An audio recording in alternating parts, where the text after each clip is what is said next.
Diferencias entre activos y pasivos. ¿En cuál de los dos debo invertir? ¿En qué invierten los millonarios? Te lo cuento todo ahora mismo. Vamos a ello.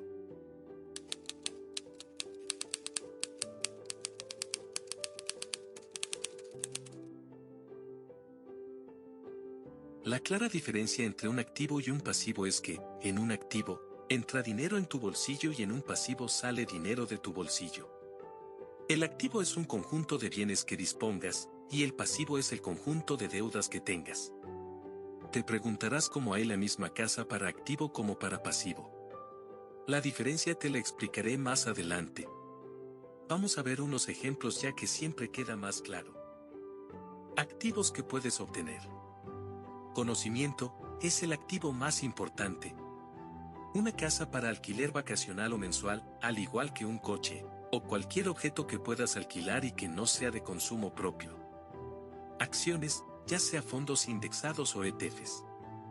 Criptomonedas, yo personalmente no me gustan mucho, pero con un buen conocimiento de ello puede salir rentable. La gente de éxito recomienda hacerlo cuando tengas bastante dinero, ya que lo toman como un fondo de inversión variable y no les importa cuando cae. Oro, es un activo muy útil, ya que estamos en un momento complicado con el tema de la inflación económica, y esto podría venir bien para esta incertidumbre. Se pueden adquirir en lingotes, monedas, acciones de empresas dedicadas a la minería, etc. Marketing digital, con esto me refiero a ebooks, canal de YouTube, creación de páginas web con marketing de afiliados o ADS en tu página, etc.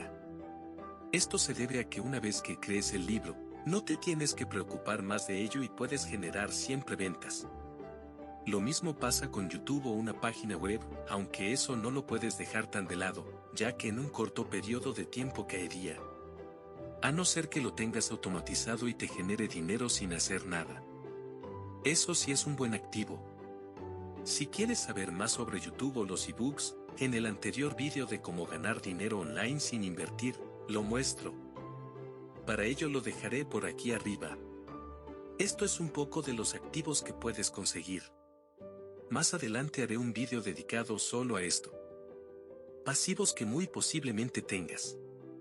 La hipoteca del hogar donde vives. Las tarjetas del crédito, estas se vuelven pasivos cuando debemos dinero al banco. El coche que compres. La tarifa móvil, esto es esencial hoy en día, pero siempre puedes recortar por algún lado, ya que seguro que hay tarifas menos costosas de las que tienes. Por ejemplo, si tienes Netflix y lo ves una vez a la semana, no te sale rentable tener esa tarifa. Lo mismo pasa con los partidos de fútbol o deportes en general. ¿En cuál de las dos es mejor invertir? Lógicamente, después de ver tantos ejemplos, lo mejor sería invertir en activos. Lo conveniente es que mirases los gastos mensuales, y dediques una parte de tu tiempo para saber lo que no necesitas y quitarlo. Por ejemplo, si eres una persona que va muy justa económicamente, una tarifa tan simple como Spotify, convendría mejor quitarlo y escuchar música por YouTube.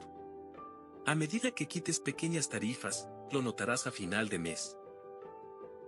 ¿En qué invierten los millonarios? Estos suelen invertir la mayor parte de su dinero en mentores, por lo cual les otorga conocimiento, que anteriormente dije que es el activo más valioso. Después la mayor parte de ellos lo suelen invertir en bienes raíces, ya que es lo que mayor beneficio les da. Aparte de su empresa que por lo general es la principal fuente de ingresos. También obtienen algún ingreso pasivo, por ejemplo, relojes de coleccionismo como Rolex, que saben que subirá el valor una vez comprado. Los coches también los convierten en un ingreso pasivo, ya que suelen comprar coches limitados, por lo que subirá el valor en un corto periodo de tiempo. Lógicamente tienen que ser coches bastante caros para ponerlo como pasivo, ya que solo lo hacen los que por ejemplo hay uno de 125. En resumen, los ingresos principales de los millonarios son activos y algún que otro pasivo. Hasta aquí el vídeo, espero que os haya gustado. Si es así, déjenme un comentario y díganme qué les pareció y qué cambiaríais para futuros vídeos. En el próximo vídeo hablaré sobre 50 ideas de negocio. Hasta la próxima.